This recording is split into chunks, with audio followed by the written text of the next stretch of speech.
Velocity श्यानता को मापने के तरीके। पहला तरीका हमने पढ़ा था पॉइज़ले वाला मेथड, जो हमारा रिलेटिव मेथड है जिससे हम लेबोरेटरी में विस्कोसिटी का मेजरमेंट करते हैं।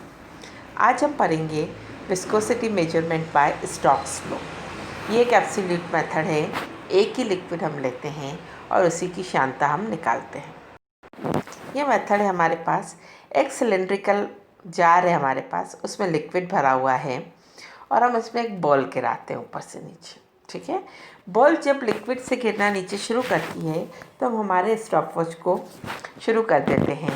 बॉल जब नीचे गिर करके टच हो जाती है तो हम स्टॉपवॉच को बंद कर देते हैं। यहाँ से यहाँ तक का डिस्टेंस जो है वो हम इस मेजरिंग सिलेंडर के इससे पढ़ लेते हैं। टाइम हमको पता लग जाता है तो हमको उस बॉडी के फॉल की स्पीड वेलोसिटी कैलकुलेट कर सकते हैं। Velocity is the distance divided by time. तो डिस्टेंस हमें पता है, टाइम हम पता कर लेते हैं, तो हम इससे क्या कैलकुलेट कर सकते हैं, उस बॉडी की वेलोसिटी। फिर एक बात हम जो इसमें पता करते हैं वो है ये जो बॉडी हमारे पास है, इस बॉडी का रेडियस। एक चीज़ हमें और क्या चाहिए, इस बॉडी का रेडियस चाहिए। तो वर्नियर कैलिपर यूज़ करके हम रेडियस को आसानी से कैलकुलेट कर सकते हैं। डायमीटर आता है, डायमीटर डिवाइडेड बाय 2 कर देंगे तो हमारे पास उसकी रेडियस आ जाएगी। तो हमें ये दो चीज़ चाहिए, वेलोसिटी और फिर हमें क्या चाहिए, हमें उसकी रेडियस चाहिए। अब हम आते हैं कॉन्सेप्ट पर कि इसमें क्या कॉन्सेप्ट लगता है, इसमें क्या प्रिंसिपल है। जब कोई बॉडी नीचे की तरफ फॉल होती है तो उस बॉडी की उस लिक्विड में जो वेलोसिटी है वो वेलोसिटी उस लिक्विड की विस्कोसिटी पर डिपेंड करती है, उस लिक्विड की श्यानता पर निर्भर करती है कि कितना विस्कस है या कितना कम विस्कस है। जैसे आप एक बॉल को ग्लिसरीन में गिराइए और एक बॉल को वाटर में गिराइए, आपको पता लगेगा वाटर में वो बॉल स्पीड से आ जाती है, ग्लिसरीन में वही बॉल सेम बॉल धीरे धीरे आती है। Because the speed to fall या velocity depends on the nature of the liquid or in fact it depends on the viscosity of the liquid। ये बेसिक प्रिंसिपल है। अब हम फार्मूले पर आते हैं। इसमें क्या फार्मूला लगता है, फार्मूला है U is equal to F upon 6 pi eta R। What is U? U is the speed velocity by which body fall in the liquid. F क्या है? F बल है जिससे लिक्विड नीचे की तरफ, बल जो उस बॉडी को नीचे गिराने के लिए रिस्पॉन्सिबल है। 6 पाई ईटा विस्कोसिटी कोएफिशिएंट और R उस बॉडी का रेडियस है जो हमने आपको कहा कैलकुलेट करना है।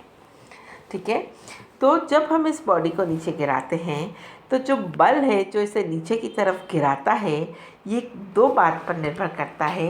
एक निर्भर करता है वेट ऑफ द बॉल पर और एक निर्भर करता है weight of the liquid displaced. जितना उस बॉडी का वेट होता है उसमें से उस लिक्विड के वेट को माइनस कर देते हैं तो हमारे पास उसका बल आ जाता है जिससे वो नीचे की तरफ गिरता है।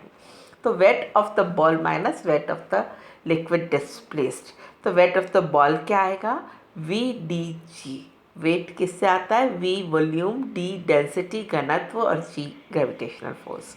तो वॉल्यूम हमारी सर्कुलर बॉडी का क्या वॉल्यूम है, हमारी सर्कुलर बॉडी का वॉल्यूम है 4/3 पाई आर क्यूब। हमारी सर्कुलर बॉडी का वॉल्यूम क्या है, 4/3 pi r cube. Density DS solid को रिप्रेजेंट कर रहा है, सॉलिड की डेंसिटी इनटू ग्रेविटेशनल फोर्स लगा दिया। जब हम लिक्विड के लिए करेंगे तो वॉल्यूम तो वही आएगा, लिक्विड के लिए डेंसिटी क्या आ जाएगी, DL। तो हमारे पास F क्या आया, 4/3 pi r cube DS minus DLG। ये F का मान हम इस इक्वेशन में रखेंगे। F का मान अगर हमने इस इक्वेशन में रखा तो U क्या हो गया, 4/3 pi r cube DS minus DLG upon 6 pi eta R। Okay, अब हमने इसको सेटिंग करी, 4/3 है और यहाँ पर 6 है तो 2 से कट जाएगा तो क्या आ जाएगा, 2/9। यहाँ 3 आ जाएगा, 3 × 3 9, तो 2/9।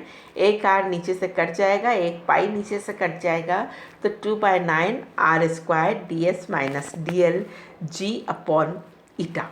हमको ईटा निकालना है तो हमने ईटा इधर कर दिया, U इधर कर दिया। तो ईटा के लिए हमारे पास फॉर्मूला क्या आया, final 2/9 R square ds minus dl/g/u। तो अगर आपको u पता है यानी आपका डिस्टेंस और टाइम पता है तो आप u पता कर सकते हो, ds और dl पता है, डेंसिटी आपको पता हो तो आपको रेडियस पता होने पर आप उससे विस्कोसिटी का मान का गणना कर सकते हैं। ये हमारा एब्सोल्यूट मेथड है। एक ही हमने लिक्विड लिया और एक ही लिक्विड की हमने वेलोसिटी पता करी, उसमें फॉल की और उससे विस्कोसिटी कोएफिशिएंट पता कर दिया। If we compare two liquid by this method, तो पहले लिक्विड के लिए ds माइनस d1 आ जाएगा, दूसरे लिक्विड के लिए ds माइनस d2 आ जाएगा।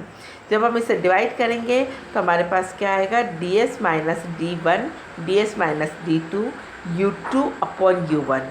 u2 क्या होगा, l अपॉन t1 और u1 होगा l अपॉन t1, u2 होगा l अपॉन t2। तो u2 की जगह t1 आ जाएगा, इसकी जगह t2 आ जाएगा। तो हमारे पास फॉर्मूला क्या आ जाएगा, eta1 upon eta2 equal to ds minus dl t1 upon ds minus d2 t2।